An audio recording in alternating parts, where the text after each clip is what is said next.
Hello বন্ধুরা, লেদে কিভাবে piston boring করা হয় ও হেড সিলিন্ডার পালিশ করা হয় ও ক্র্যাঙ্ক শ্যাফট কিভাবে সেটিং করা হয় আজকে তোমাদেরকে দেখাবো।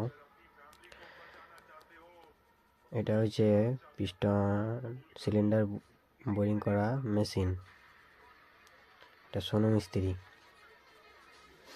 একটা সিলিন্ডার বোরিং হবে, ওই জন্য সেটিং করেছে মেশিনটাকে।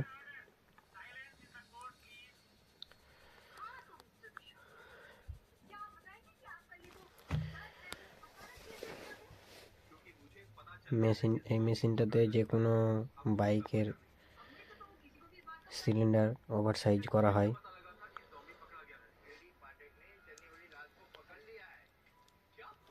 কত সাইজ হবে পিস্টনটা এখানে সেটিং, ওই জন্য চেক করে নিচ্ছে, মাপটা দেখে নিচ্ছে। কাটিং হবে তো ওভার সাইজ হবে। স্ট্যান্ডার্ড থেকে 25 সাইজ বানানো হয়, ও 50ও হয়, ও 75 হয়, ও 100 হয়।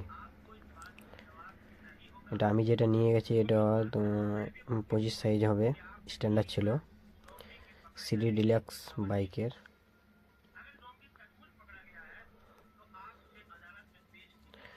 এটা পার্টসের দোকান, এটা আমাদের রহমান ভাই টাকা গুনছে, পার্টস দিল তো ওই জন্য।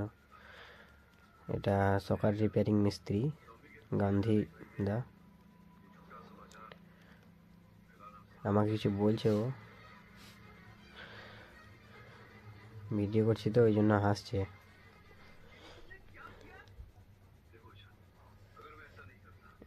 সিলিন্ডারটা কাটিং চলছে, তাই বাবরিগুলো আমি ধরছি যে কীভাবে বাবরিগুলো পড়ছে, কত স্পিডে।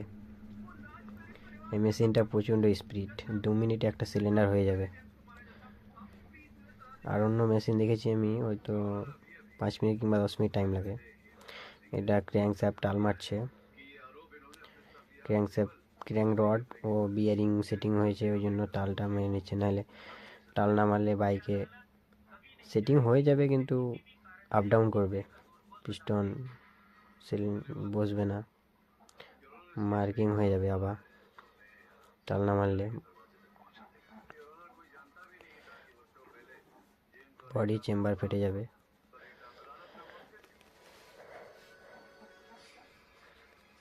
দেখো বন্ধুরা, এইভাবেই ক্র্যাঙ্কশ্যাফট টাল মারানো হয়।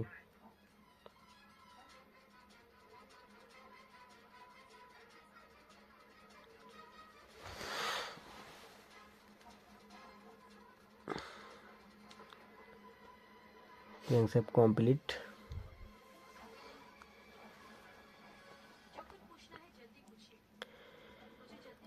এটা সাহাব ভাই, হেড নতুন ভ্যাল, হেডটা পালিশ হবে, সেটিং হবে নতুন ভ্যাল, তো ওই জন্য গাইডটা ঠিক আছে কি দেখে নিচ্ছে। আমার সিলিন্ডারটা কমপ্লিট হয়ে গেছে, ওই জন্য খুলে নিচ্ছে সাহাব ভাই, হেডটা পালিশ করছে। ভিডিও করছি তো ওই জন্য হাসছে, যে ভিডিওটা ঝাকাসভাবে করবে।